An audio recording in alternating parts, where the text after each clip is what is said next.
insane. Do you know what the definition of insanity is? No! Do you? Yes. Love? It's the thing we're all obsessed with. Movies, songs, endless dating app swipes. But what if I told you that love isn't just complicated? It's a trap. A biological scam designed to trick you into suffering. Treat each other like this.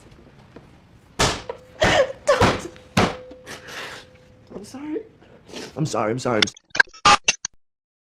That's exactly what Arthur Schopenhauer, the 19th century philosopher known as the father of pessimism, believed. Today we're diving into his brutal take on relationships.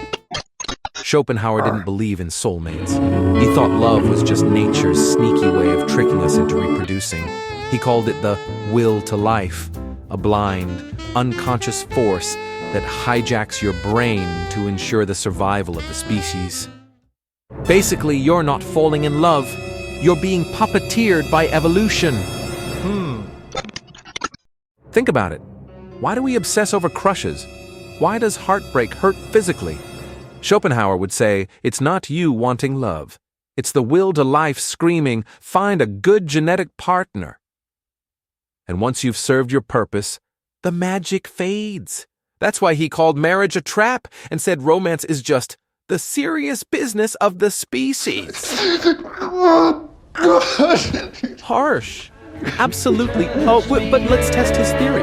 How many of you have friends who rushed into relationships because of chemistry, only to realize later they had nothing in common?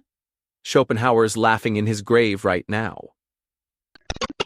Schopenhauer believed suffering is inevitable in love because desire is infinite. Cool girl.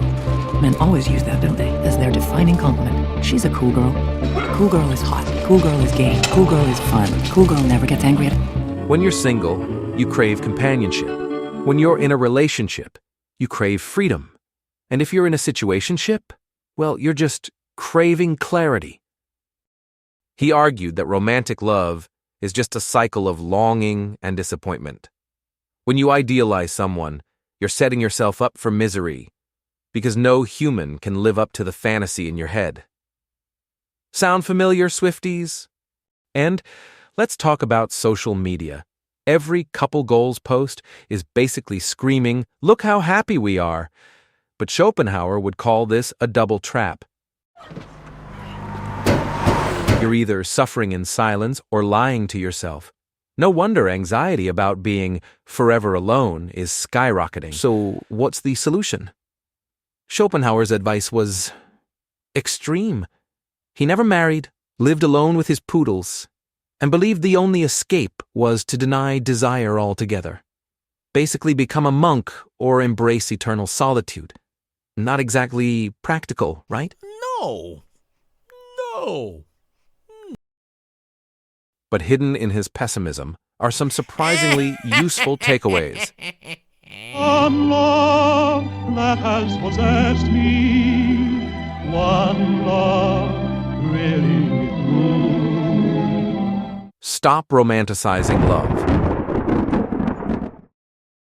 Treat it as collaboration, not a fairy tale. Master self-sufficiency. Happiness shouldn't depend on someone else. Embrace art and philosophy. Redirect your energy into creativity, not chasing dopamine hits from crushes.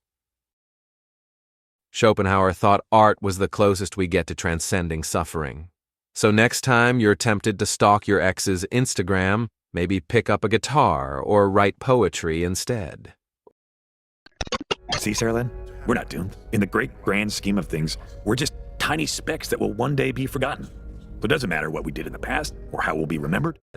Or binge watch BoJack Horseman. Same thing, really. Schopenhauer died in 1860, but his ideas feel ripped from a 2024 Twitter rant. Dating apps commodify love. Marriage rates are plummeting. We're more connected than ever, but lonelier too. Maybe his pessimism isn't a downer. It's a wake-up call to stop chasing illusions and build relationships on reality. Does this mean love is hopeless? Of course not. But Schopenhauer forces us to ask, are we loving consciously? or just following a script written by biology and society. Maybe the real trap isn't love itself, but refusing to see it clearly.